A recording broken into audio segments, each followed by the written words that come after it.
of the car! Now! Adrian Ross had barely hung up the gas nozzle when the spotlight hit him. Two officers. A rest stop off I-16. Middle of nowhere, Georgia. The hell, I'm pumping gas, man. Did I stutter? Out! Hands where I can see them. You got no right to! Pike, pull this animal out before I do it myself. Pike ripped the door open. Wells grabbed Adrian by the collar and slammed him face first onto the asphalt, cuffs biting into his wrists. You think you can talk back to me, boy? Your kind don't get to have an attitude. No charges, no warrant, no reason. Just 2 badges and a black man who didn't belong. But what happened the next morning? Wells would give anything to take that night back. Because the next morning, both officers realized their careers were already over. The highway stretched long and empty through southern Georgia, the kind of road with the trees pressed in close, and the only light came from your own headlights bouncing off the asphalt. Adrian Ross had been driving for 6 hours.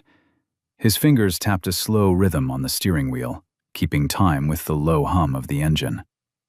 The sedan ate up miles of nothing: pine forests, the occasional dead armadillo, and exit signs for towns he'd never heard of. Tomorrow morning, he would sit behind a bench for the first time as a federal judge.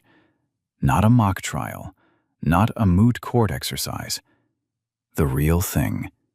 His name on the brass plate. He'd spent 22 years building toward that chair. 4 years at Howard, 3 at Yale Law, 15 years grinding through cases as a civil rights attorney, the kind of work that paid in purpose, not money. 700-page briefs, depositions in windowless rooms, clients who cried on the phone at midnight because they didn't think anyone would believe them. And now this. A lifetime appointment. A robe in the garment bag on the back seat, still wrapped in dry cleaning plastic. The gas gauge dipped below a quarter tank. Next town was 40 miles out, but there was a rest stop in 3. Adrian flicked on the blinker, even though there wasn't another car in sight. Old habit. His mother had drilled it into him. Always signal. Always use your manners. Always give them one less reason. The rest stop appeared like a dim island in the dark. A Quick Mart with half its sign burned out, 2 gas pumps from the previous decade, and a parking lot cracked down the middle where weeds pushed through. A single overhead light buzzed and flickered, casting everything in a sickly yellow wash. Adrian pulled up to the pump, killed the engine, stepped out and stretched, arms above his head, spine popping after hours in the seat. The air hit him thick and warm, heavy with pine sap and old gasoline. Crickets screamed from the tree line. Somewhere behind the building, a bullfrog called out and got no answer. He swiped his card, started the pump, walked toward the Quick Mart for coffee. The patrol car was parked in the far corner of the lot, tucked behind a dumpster where the light didn't reach. Adrian noticed it the way you notice a wasp on the windowsill. Not alarmed, just aware. Every black man in America develops that radar by the time he's 12. It's not fear, exactly. It's geometry. Calculating angles, distances, sightlines, knowing where you are in relation to the uniform without ever looking directly at it. He pushed through the door. The clerk, a teenager with acne and headphones around his neck, barely glanced up. Adrian poured a large black coffee, grabbed a pack of peanuts, and set them on the counter. $3.78. He paid in cash, left the change, walked back out into the warm dark. The gas pump clicked off.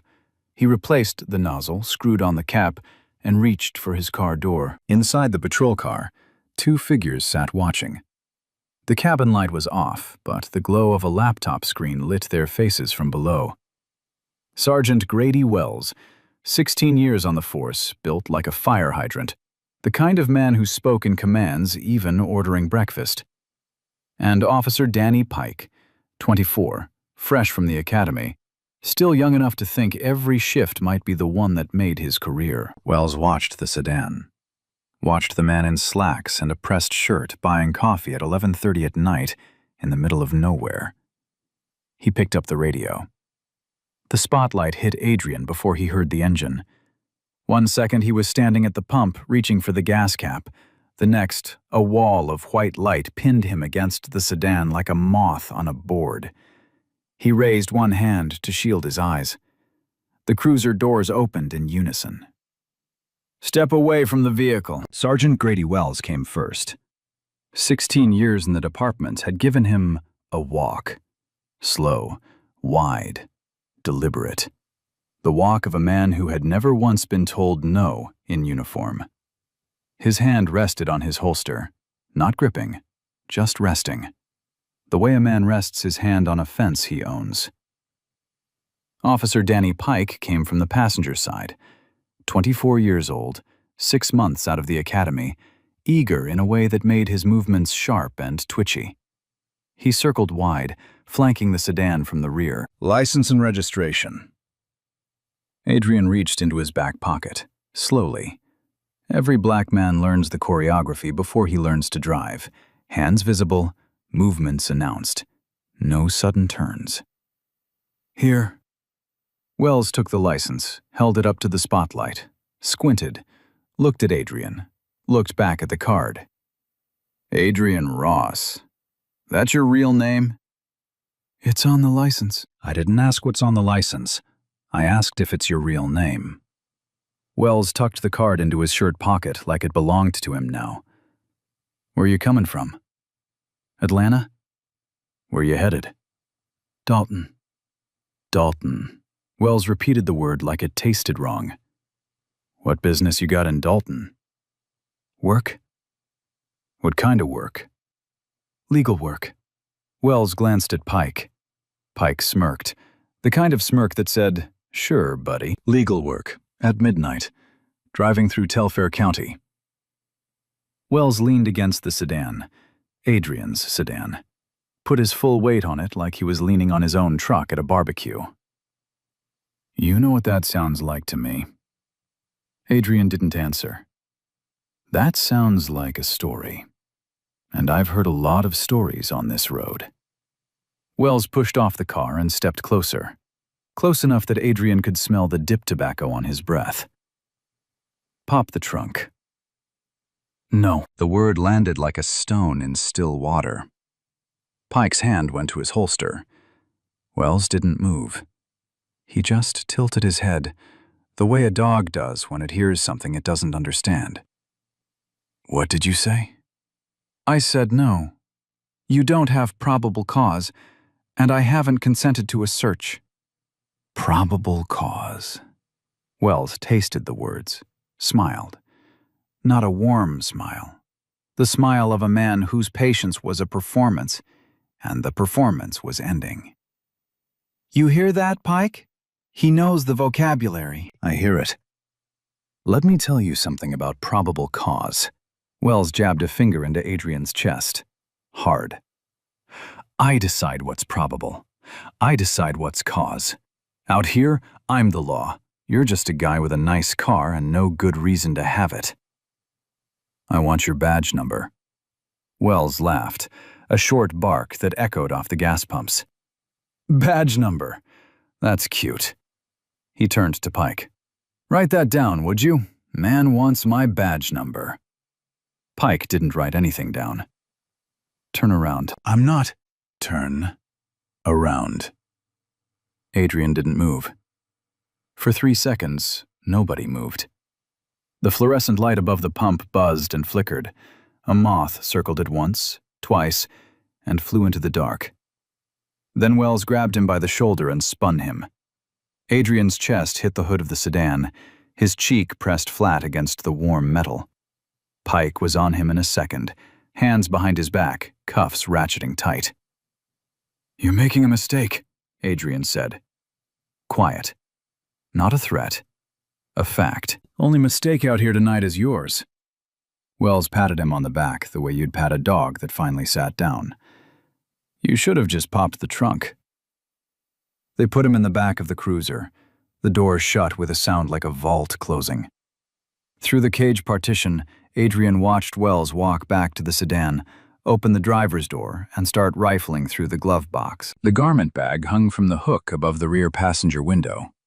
Black fabric, brass zipper, a small embroidered seal on the front. Neither officer looked at it. Not once. The drive to the county station took 11 minutes.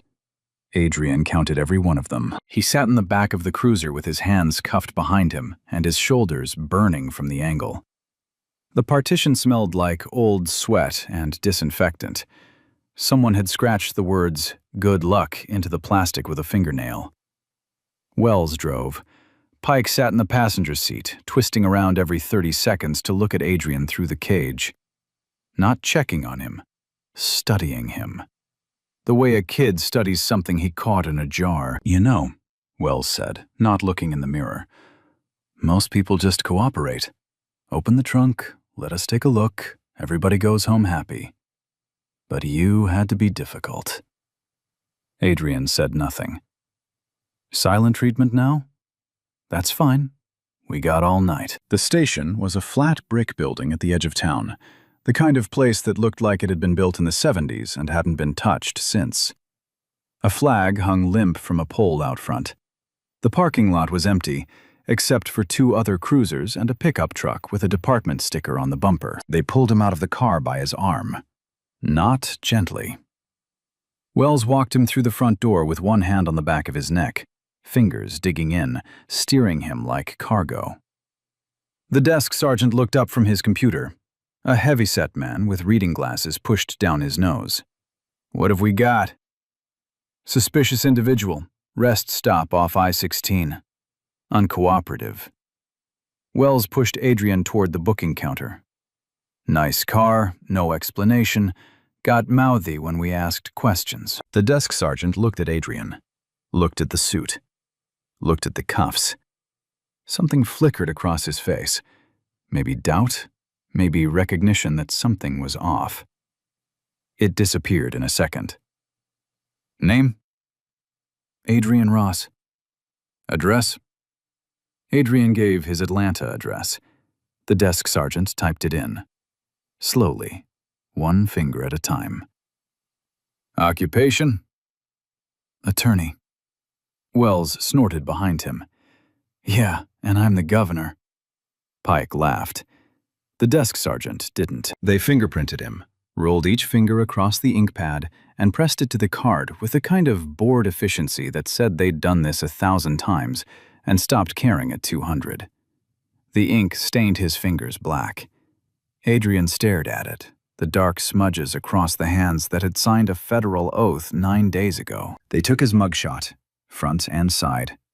The camera flash was too bright and left a green smear across his vision.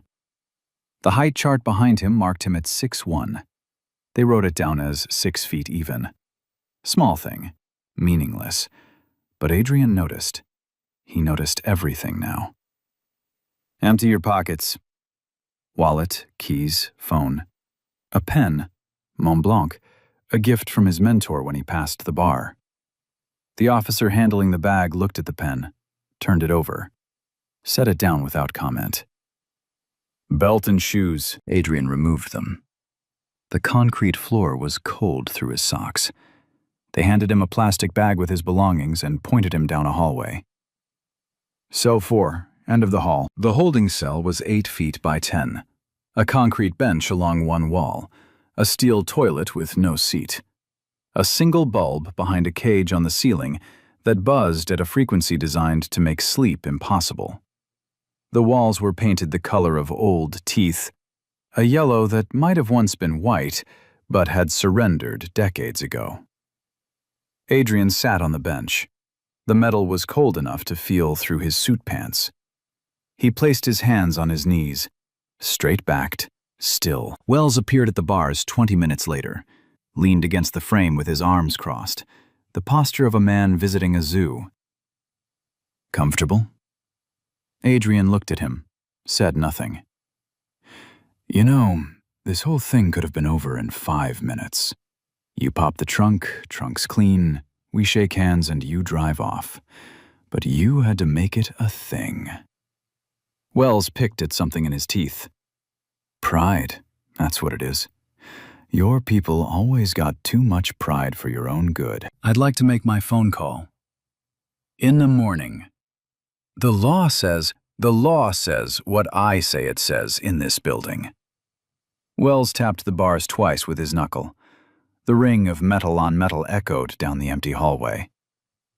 Get some sleep, counselor. He walked away.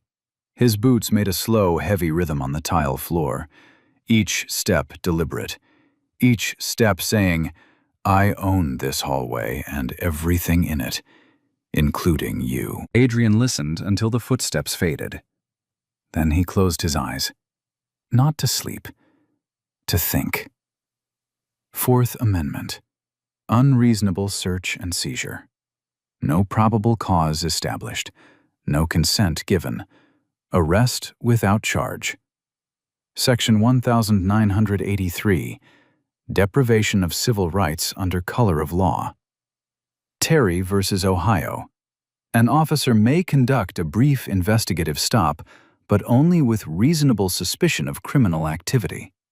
Buying coffee and pumping gas is not criminal activity. Every statute, every precedent, every violation. He filed them in his mind the way he'd filed 10,000 case documents over 22 years. Clean, ordered, devastating. The bulb buzzed above him. Somewhere down the hall, a pipe dripped. Adrian Ross sat in the dark and waited for morning. Hours passed in pieces. The bulb never turned off. It just hung there behind its cage, humming at the same dead frequency, throwing a pale light that turned everything the same shade of sick. Adrian lost track of time somewhere after the second hour. There was no window, no clock, just the hum and the drip, and the occasional sound of boots passing down the hallway. He didn't lie down. The bench was narrow enough that rolling off was a certainty, and the floor was the kind of cold that doesn't just touch your skin, it climbs inside. So he sat, hands on his knees, back straight.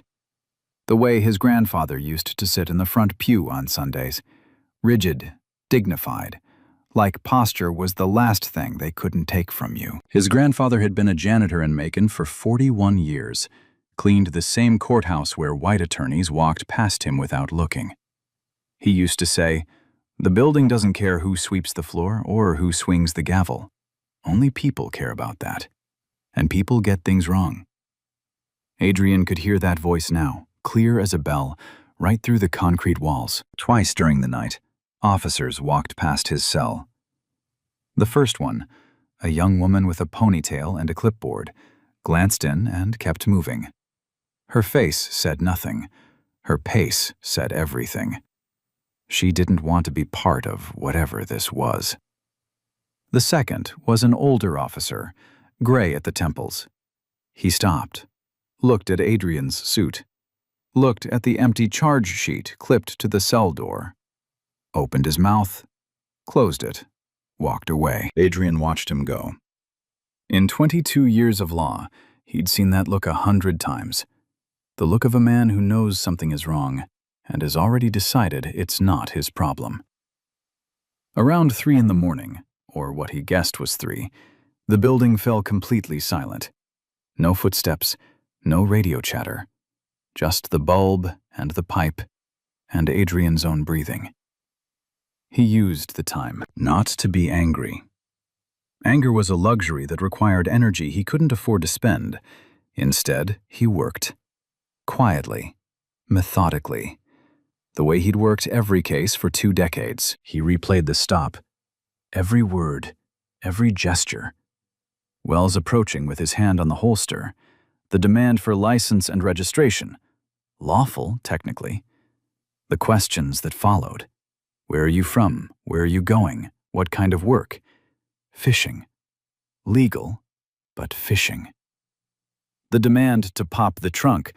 Unlawful without consent or probable cause. Adrian's refusal. Lawful. The arrest that followed. Unlawful. He replayed the booking. No Miranda warning. No charge read. no attorney access. The desk sergeant had processed him on Wells's verbal description alone. Suspicious individual, uncooperative. Those weren't charges, they were adjectives. He thought about the garment bag, still hanging in his car, still unexamined. A judicial robe with the seal of the United States District Court for the Northern District of Georgia embroidered on the breast. If either officer had unzipped it, just once, this night would have ended very differently. But they didn't look. People like Wells never look. They see what they've already decided to see, and everything else might as well be invisible. At some point, Adrian's phone call came through. Not because they remembered, because the shift changed. A new officer, name tag reading Collins, appeared at the bars at 4:45. Younger than Pike, less sure of himself. He unlocked the cell door with the expression of a man defusing a bomb he didn't build. "You get one call." Adrian stood, followed Collins to a wall-mounted phone near the intake desk.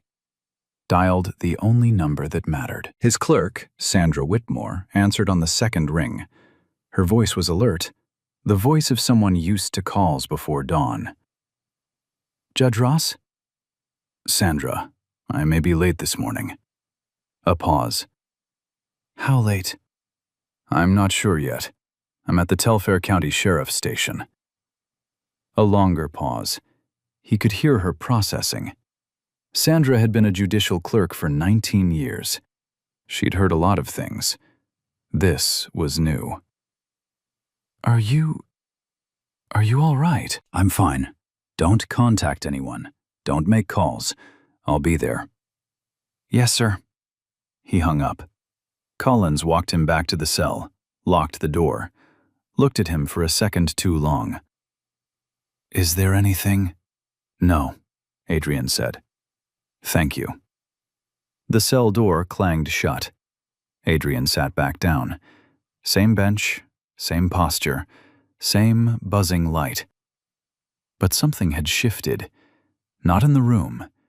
In him. For 22 years, Adrian Ross had believed in the system. Not blindly, not naively, the way a surgeon believes in the scalpel, with full knowledge of how much damage it can do and a steady commitment to using it precisely. Tonight, the scalpel had been used on him. Tomorrow morning, he'd pick it up again. The pipe dripped. The bulb hummed. Outside, somewhere past the walls and the parking lot and the empty road, the first thin line of gray crept across the Georgia sky. Morning was coming. The new shift sergeant's name was Dawson. He arrived at 6:47 with a styrofoam cup of coffee and a face that said he'd rather be anywhere else.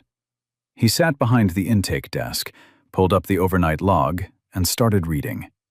It took him less than 2 minutes to find the problem. "Wells brought in a guy last night. Rest stop off I-16. He looked at the screen, scrolled down, looked again. "There's no charge here." Collins, who was finishing his shift, shrugged. "Sergeant Wells said suspicious activity." "Suspicious activity isn't a charge. It's not even a reason." Dawson pulled up the arrest entry, read it twice, took off his glasses and rubbed the bridge of his nose. "There's no probable cause documented. No contraband. No warrants. No nothing." He stood up, walked down the hallway. His footsteps were different from Wells's, quick, purposeful, the walk of a man cleaning up someone else's mess. The cell door opened. Adrian looked up from the bench, same posture he'd held all night. "Mr. Ross, I'm Sergeant Dawson. I've reviewed your intake and—" He paused. The words tasted wrong, and he knew it. "You're free to go. I apologize for the inconvenience." Inconvenience. The word hung in the air between them like a bad joke. 7 hours in a holding cell. Fingerprinted. Mugshot taken. Face cut open on a gas station parking lot. Inconvenience. Adrian stood, straightened his suit jacket, buttoned it with the same hands that still had ink stains along the fingertips. "Where are my belongings?" "Front desk. We'll process you out." The paperwork took 12 minutes. They returned his wallet, his keys, his phone, the Mont Blanc pen. Everything accounted for. Everything, technically, undamaged.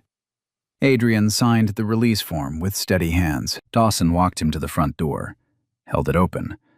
Another small gesture, meant to sand down the edges of what had happened. Adrian walked through without looking at him.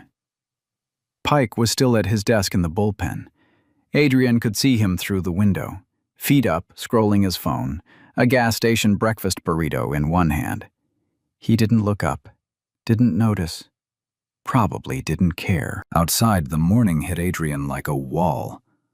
Warm air, bright sun, birdsong, the whole world carrying on like nothing had happened. His car was in the impound lot behind the building. They'd left it unlocked. The glove box was still open from Wells's search. Papers from the center console were scattered across the passenger seat. The garment bag hung untouched. Adrian gathered the papers, closed the glove box, sat in the driver's seat for a long moment with his hands on the wheel. The leather was warm from the sun. The cut on his cheek had dried into a thin, dark line. He could feel it pull every time he moved his jaw. He checked the mirror. The bruise along his jawline was turning purple. A crescent-shaped scrape ran from his cheekbone to his ear where the asphalt had bitten in. He touched it once, pulled his hand away. Then he drove. Not home, not to a hospital, not to an attorney's office. He drove north on I-16, merged onto I-75, and kept going. The courthouse was 43 minutes away.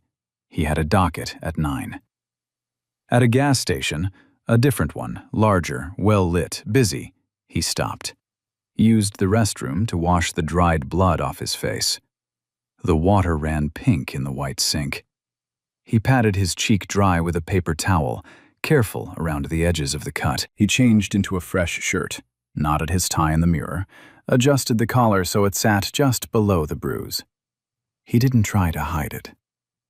Back in the car, he reached over the seat and unzipped the garment bag. The robe was black and pressed and perfect.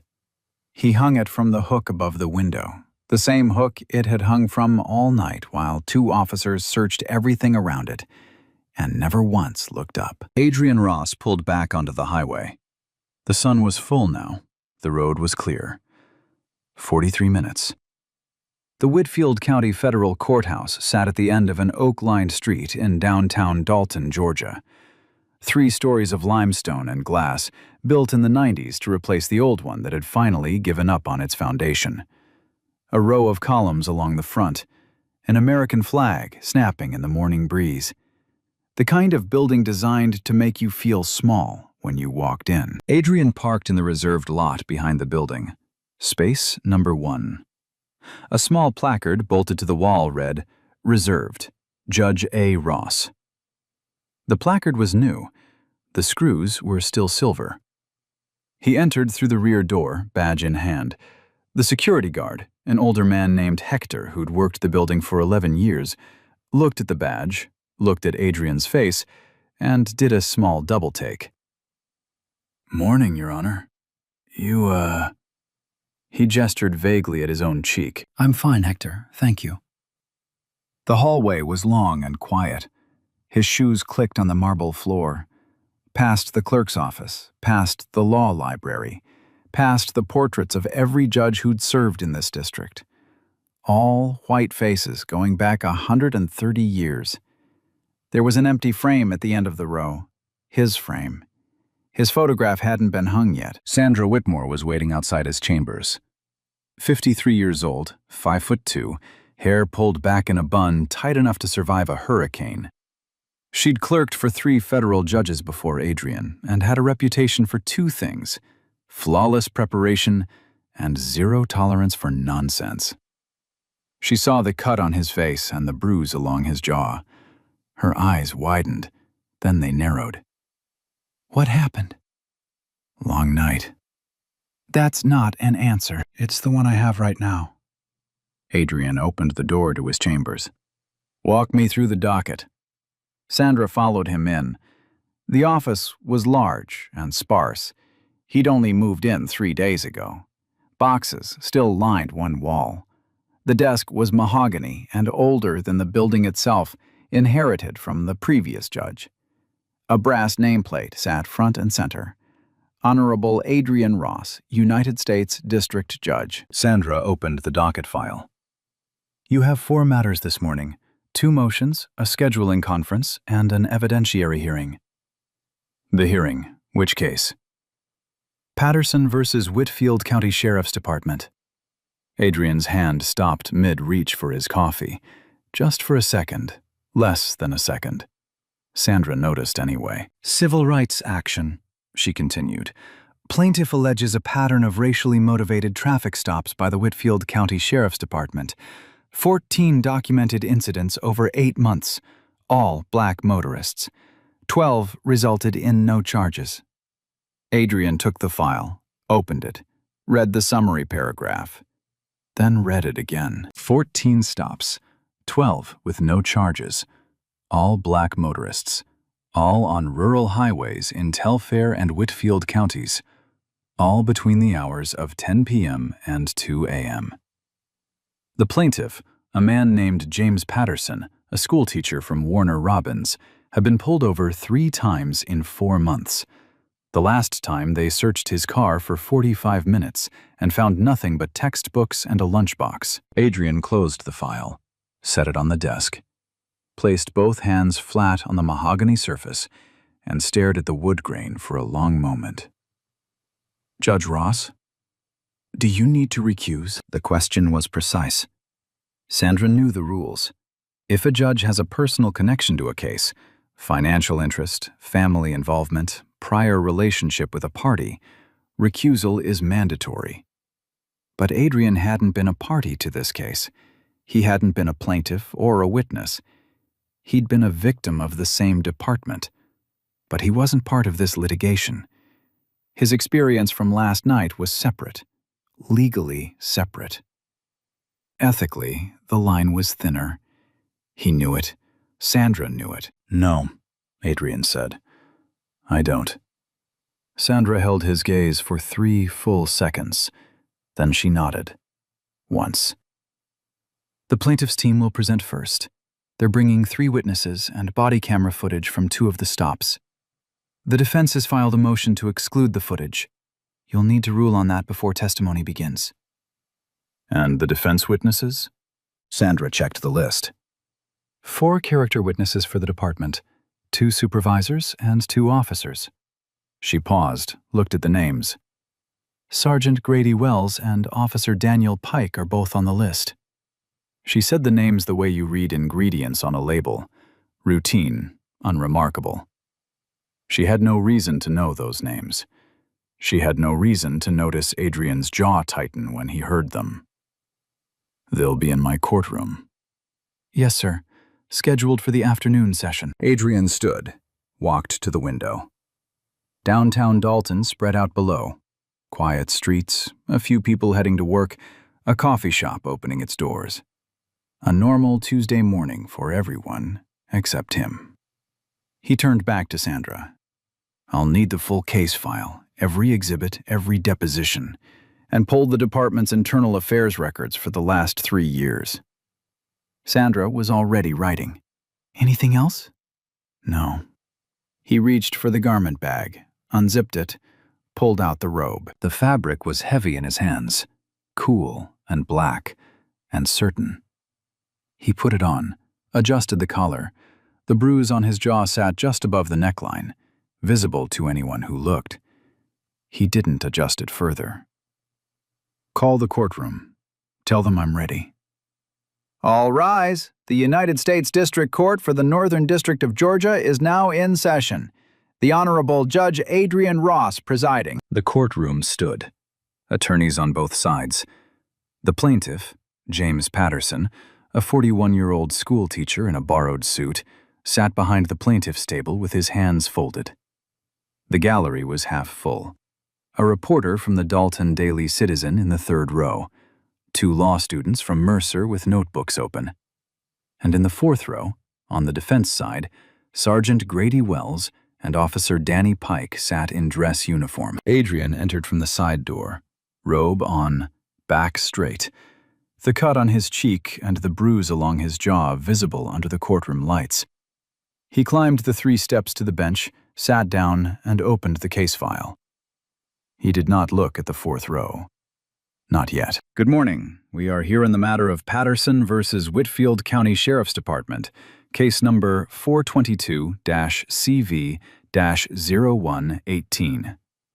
His voice filled the room, steady, resonant, practiced. The voice of a man who had spent 15 years in courtrooms before he ever sat above one. This is an evidentiary hearing on the plaintiff's claims under Title 42, Section 1983 of the United States Code, alleging a pattern of racially discriminatory traffic stops in violation of the 4th and 14th Amendments. He looked up from the file, scanned the room. His eyes passed over the defense table, the gallery, and landed, briefly, almost accidentally, on the 4th row. Pike saw him first. It took 3 seconds. Pike's eyes moved from the nameplate on the bench to the judge's face, to the cut on the cheek, to the bruise on the jaw. His mouth opened slightly. His hand shot sideways and gripped Wells's forearm. Wells was reading something on his phone. He looked up, annoyed. Followed Pike's gaze to the bench. The recognition was not instant. It came in stages. First, confusion. The face was familiar but out of context, like seeing your dentist at a funeral. Then alignment, the features clicking into place. The cheekbone, the jawline, the cut. That specific cut, on that specific cheek, in that specific shape. The cut that Wells himself had put there 11 hours ago on a gas station parking lot. His face went white. Not pale, white. The color of paper. The color of a man watching his own life change in real time. Adrian held his gaze for exactly 1 second. Then he looked away. Back to the file. Back to work. We'll begin with a preliminary matter. The defense has filed a motion to exclude body camera footage from the incidents of March 14th and April 22nd. I've reviewed the motion and the plaintiff's response. He turned a page. The motion is denied. The footage is admissible. The defense attorney, a tall man named Caldwell in a navy suit, stood halfway. Your Honor, if I may. You may not. The footage meets the requirements for authentication under Rule 901 and is relevant under Rule 401. We'll proceed. Plaintiff, call your first witness. The plaintiff's attorney, a woman named Grace Holliday, mid-30s, from the ACLU's Atlanta office, stood. The plaintiff calls James Patterson. Patterson took the stand, swore the oath, and then he told his story. 3 stops in 4 months. Always at night, always on rural roads, always alone. The first time they told him his taillight was out. It wasn't. The second time they said he matched a description. He didn't. The third time they didn't bother with a reason at all. They pulled me over on Route 23, about 10 miles south of here, Patterson said. His voice was quiet but steady, the voice of a man who had practiced this in the mirror. 2 officers. They told me to step out. They searched my car for 45 minutes, opened every bag, every container, pulled the spare tire out of the trunk. What did they find? Textbooks, a lunchbox, a Bible my mother gave me. Were you charged with anything? No, ma'am. Were you given a reason for the stop? No, ma'am. In the 4th row, Wells sat rigid. His jaw was clenched so tight the muscles in his neck stood out like cables. Pike sat beside him, bouncing his knee so hard the bench creaked. The second witness was Darnell Crawford, 26, a UPS driver. Pulled over twice in 3 weeks on I-16. Same stretch of road, same time of night. Same result. Searched, detained, released without charges. "They made me sit on the curb for an hour," Crawford said. "Cars passing by, people staring. They went through my whole truck, found nothing but packages with other people's names on them." He paused. "I called in sick the next 2 days. I couldn't get back in the truck." The third witness was Linda Osei, 58, a registered nurse driving home from a 12-hour shift. Pulled over at 1 in the morning. She was still in her scrubs. "He shined the light in my face and asked me where I stole the car," she said. "I told him it was my car. I've had it for 6 years. He said, 'Sure you have.' Then he made me stand outside in the cold while he ran my plates. Twice." "Were you charged?" "No." "Were you given a reason?" "He said I was driving too slow for the speed limit." A pause. "I was going 53 in a 55. Adrian wrote notes. He wrote them carefully, in the same neat handwriting he'd used on 10,000 legal pads. His face showed nothing. Not anger, not recognition. Not the fact that every single detail, the flashlight, the tone, the assumption, the search, the absence of reason, mirrored his own night. Beat for beat, word for word. He didn't need to show it. The record was building itself. Wells hadn't moved in 20 minutes. He sat with his arms crossed and his eyes fixed on a spot on the floor 6 feet in front of him. Not watching the witnesses, not watching the judge, watching nothing. The posture of a man who had just realized the ground beneath him was made of glass, and it was already cracking. Pike was worse. His face had gone from white to gray. A thin line of sweat ran from his temple to his jaw. His dress uniform, pressed and perfect an hour ago, was dark under the arms. The testimony continued. 3 more witnesses scheduled for the afternoon. Body camera footage queued. Internal affairs records flagged. And behind the bench, Adrian Ross turned another page. The cut on his cheek caught the light every time he moved. A small wound, already healing. But in this courtroom, it was the loudest thing in the room. The afternoon session began at 1:30. The courtroom was fuller now. Word had spread, the way it always does in small towns, through text messages and parking lot conversations, and someone telling someone who told someone else. The gallery had filled with faces Adrian didn't recognize. Local press, a few retired attorneys, 2 city council members in the back row, and in the 4th row, still in dress uniform, still in the same seats, Sergeant Grady Wells and Officer Danny Pike. They hadn't left for lunch. Pike had gone to the bathroom once. Wells hadn't moved at all. "The defense calls Sergeant Grady Wells." Wells stood. It took him longer than it should have. His legs seemed uncertain beneath him, like the floor had shifted and he hadn't found his balance. He walked to the witness stand, the same confident stride from last night, stripped down to something mechanical, automatic, empty. He placed his hand on the Bible. "Do you swear to tell the truth, the whole truth, and nothing but the truth, so help you God?" "I do." His voice cracked on "do." A hairline fracture. The court reporter looked up. Adrian looked at him. Directly. For the first time since the hearing began. "Sergeant Wells, please state your full name and rank for the record." Wells's eyes met Adrian's. Up close, 15 feet, the cut on the judge's cheek was unmistakable.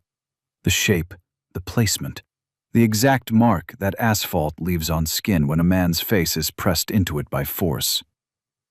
Grady Allen Wells, Sergeant, Whitfield County Sheriff's Department. His hands trembled on the railing of the witness box. Barely visible, but visible. Defense Attorney Caldwell approached. "Sergeant Wells, how long have you served with the department?" 16 years. "And in those 16 years, how would you describe the department's approach to traffic stops?" "Professional. By the book. We follow standard operating procedures." Are those procedures race neutral? Yes, sir. Are officers trained in constitutional limitations on stops and searches? Yes, sir. Annual training. Thank you. Caldwell returned to his seat. He seemed satisfied. The answers were clean and rehearsed. That was the problem. Grace Holliday stood. She straightened her jacket, picked up a single sheet of paper, walked to the podium with the unhurried confidence of someone holding a winning hand. Sergeant Wells, you said your department follows standard operating procedures for traffic stops, is that correct? That's correct. And those procedures require documented probable cause before conducting a vehicle search? Yes. And they require a stated reason for initiating the stop? Yes. I'd like to direct your attention to the incident of March 14th involving James Patterson. She placed a document on the overhead projector. This is the department's own incident report. Can you read the stated reason for the stop? Wells looked at the screen, swallowed. Driving erratically. Mr. Patterson's dashcam footage, which we'll play now, shows him driving 38 miles per hour in a 35 zone, in a straight line, for 6 uninterrupted minutes before the stop. She pressed play. The courtroom watched 12 seconds of the most unremarkable driving ever filmed.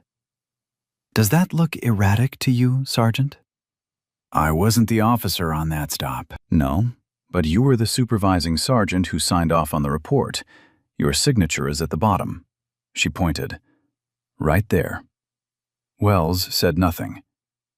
Let me ask you a broader question, Sergeant. In the last 12 months, how many traffic stops has your department conducted on this stretch of I-16 between the hours of 10 p.m. and 2 a.m.? I don't have that number off the top of my head. I do. 114. Of those 114 stops, 89 involved black motorists. That's 78%. She let the number breathe. The county population is 19% black. Can you explain that discrepancy? Different factors. Time of day, traffic patterns. Traffic patterns. Holliday repeated it the way Wells had repeated Dalton the night before, like it tasted wrong. Sergeant Wells, have you ever detained an individual without probable cause? The question landed like a trap door.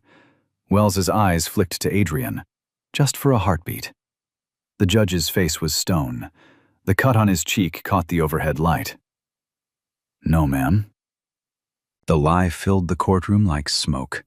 It hung in the air between the witness stand and the bench, between the man who told it and the man who knew in his bones, in the scrape on his face, in the bruise on his jaw, exactly what that word was worth.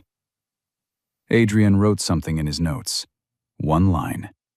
His expression didn't change. Holliday continued. She played the body camera footage from 2 other stops. In each one, the same pattern.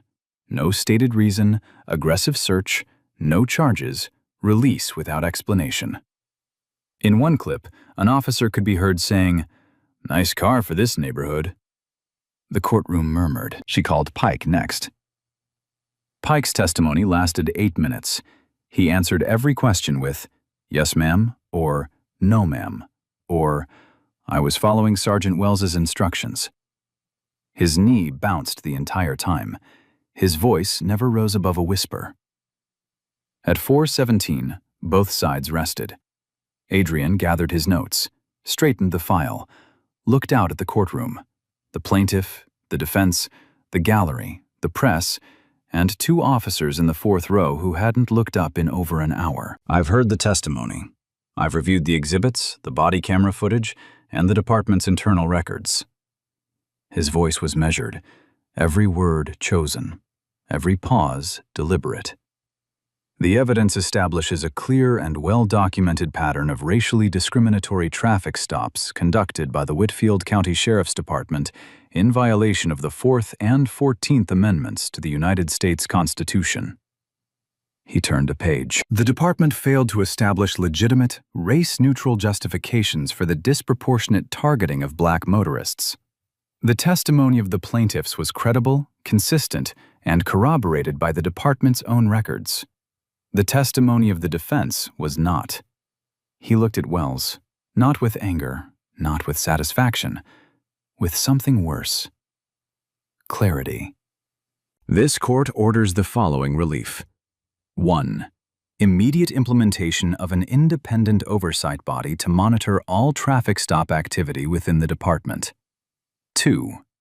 Mandatory retraining of all officers on constitutional search and seizure requirements to be completed within 90 days. 3. All body cameras are to remain active during the entirety of every traffic stop, with footage preserved for a minimum of 2 years. 4. Compensatory damages to each plaintiff in the amount to be determined in a subsequent proceeding. He closed the file. This court is adjourned. The gavel fell. 1 strike. The sound of it echoed off the limestone walls and the high ceiling and the polished wood. A single, clean, final note. Wells sat in the 4th row with his hands on his knees. The same posture Adrian had held in the cell. The same stillness. But a different kind. The stillness of a man who had just heard the first crack in everything he'd built. He didn't stand when the courtroom rose. The courtroom emptied slowly. James Patterson hugged Grace Holliday in the hallway, a long, wordless embrace between two people who had just won something that couldn't be measured in dollars. Wells and Pike were the last to leave. They walked out side by side, but not together. Not the way partners walk. The way strangers walk, who happen to be heading for the same exit. Pike stared at the floor. Wells stared straight ahead. In the lobby, a reporter tried to get a comment. Wells pushed past her. Pike mumbled, "No comment," and followed him through the glass doors. They got into separate cars. That detail would mean something later. Adrian didn't watch them leave. He was in his chambers, hanging the robe back in the garment bag. The same bag. The same hook. The same brass zipper that 2 officers had walked past 12 hours ago, without a glance. Sandra appeared in the doorway. She'd watched the entire hearing. She'd seen the cut under the courtroom lights and done the math. "Good first day," she said. Adrian almost smiled. Almost. Good first day. 3 weeks later, the department placed Wells on administrative leave. The internal affairs investigation expanded beyond the Patterson case. 7 additional complaints surfaced, all from black motorists, all from the same stretch of I-16, all involving Wells or officers under his direct supervision. 2 more officers were suspended. The department's overtime budget was gutted to pay for the mandated oversight body. Pike resigned before the investigation reached him. Badge turned in on a Tuesday morning, gone by noon. No statement, no forwarding address. Someone at the station said he moved out of state. Someone else said he just stopped answering his phone. Wells fought it, hired a lawyer, filed a grievance claiming the ruling was biased. His attorney submitted a complaint alleging Judge Ross had a conflict of interest, though he never specified what that conflict was. He couldn't. Specifying it would mean admitting what happened at the rest stop. And admitting that would mean confessing to the exact conduct the court had just condemned. The complaint was dismissed in 11 days. 6 months later, the Patterson decision was cited in 3 civil rights cases across Georgia. A professor at Emory Law included it in her fall syllabus. The Atlanta Journal-Constitution ran a feature with the headline, "The Judge Who Didn't Need to Say a Word." Adrian never spoke publicly about that night. No interviews, no op-eds. The cut healed into a thin scar along his cheekbone, barely visible unless you knew where to look. Every morning he drove the same route to the courthouse, and every morning he passed the exit for that rest stop off I-16. He never stopped there again. He didn't need to. The Quick Mart closed 8 months later. The pumps came out. The sign came down. The parking lot cracked further, and the weeds took over for good. But the courthouse stayed open, and behind the bench, Adrian Ross kept showing up. Every morning, same robe, same posture, same steady hand. A judicial role hung in that car all night, and neither official ever looked up. That's how bias works. It only see what it already decided to see. We spent 16 years believing his badge was the final word. Thus, on the dark highway, power men control who were stopped, who were searched, who were thrown on the asphalt. But power built on fears had an expiration date. It only survived until it missed something it can wreck. Adrian didn't need to announce who he was. He didn't need revenger. He sat in that cell with ink on his finger and a cast on his face. And when morning came, he wrote 43 minutes, put on that roll, and let the evidence speak.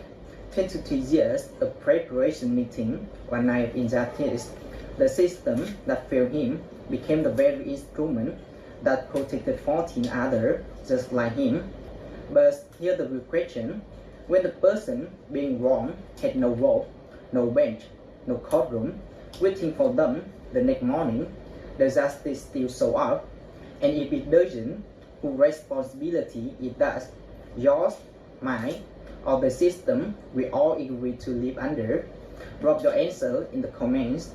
If this story moves you, share with someone who needs to hear it. Subscribe if you are new. I'll see you in the next one.